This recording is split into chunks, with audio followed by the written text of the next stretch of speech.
So we are back with more transfer news, and I remember in our last episode I did say that by the time we come back for our next episode, there will be some official deals, to talk about, and we do have an official deal to talk about. Starting with you, Victor, and it's Chelsea all the way to London.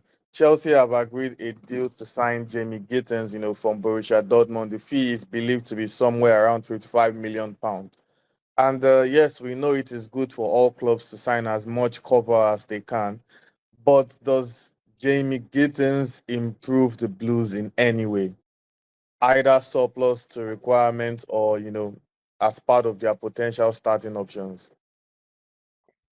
Yeah, I think there is plenty of reasons for them to sign him. He's a good left winger, and I feel like with the way the market is at the moment, getting him for this sort of money is not that bad of a deal. His contract with Dortmund would have run until 2028, so another 3 years. He's been very much at the top of his game, I think, but there is still quite a high ceiling to him, and I think it is a signing that makes sense for Chelsea. But at the same time, whether Chelsea is that place where players can actually reach their potential, that's for me up for discussion. Yeah, fair enough. And still on Chelsea, they're actually one of the most, they've been one of the most busy sides, this past week. And Mark, still on Chelsea, the Blues are intensifying their efforts to sign Joao Pedro, from Brighton. They've actually seen a 50 million bid rejected, £50 million deal rejected, and they want to go for more so that Brighton, will sanction that deal. But the question is, why are they going all out for Pedro when they have Jackson and Delap?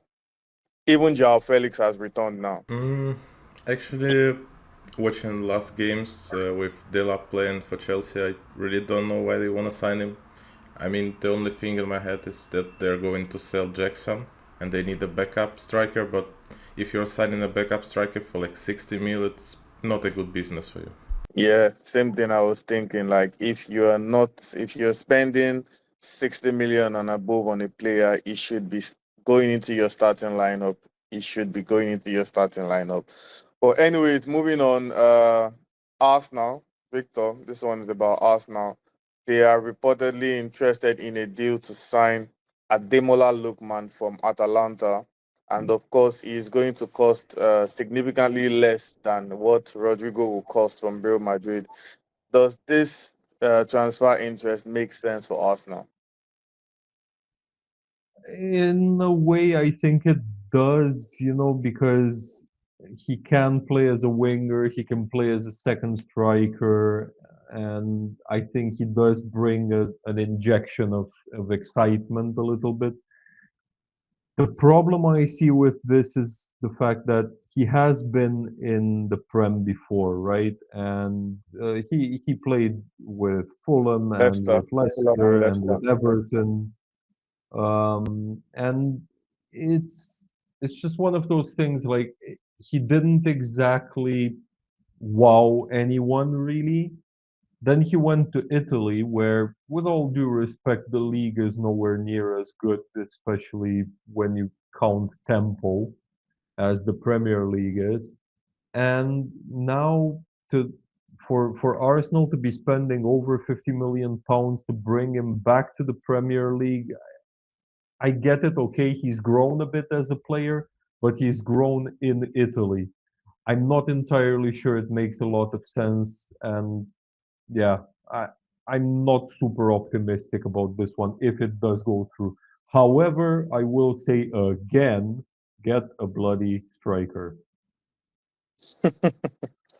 Well, Arsenal are yet to come across this Victor. I mean, this video, Victor. But on a final note, Max, and still with the Gunners as well, Arsenal have stepped up their interest in Eberechi Eze over the past couple of days. Last time out, we were talking about Eze and which clubs, could actually benefit from signing Eze. And I don't think we did mention Arsenal. But actually, Arsenal and Spurs have stepped up their interest in the player, particularly Arsenal.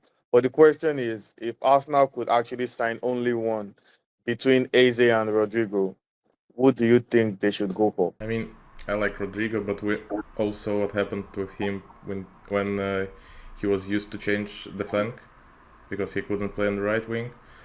And as for me, Arsenal pretty much need the left winger at the moment because Martinelli is not the player you're going to win Premier League with. So basically, I feel like that Eze is gonna be cost a bit less than Rodrigo, and also he would fit the team more. So I'd prefer picking him. Yeah, fair enough. The only reason I would probably go for Eze is because, I mean, from what is going out online, Crystal Palace will gladly take a payment in 4 installments, whereas Real Madrid want, bulk of the fee paid once. And Eze has been playing in the Premier League for, a mid-table side, so I think it's going to fit in easily.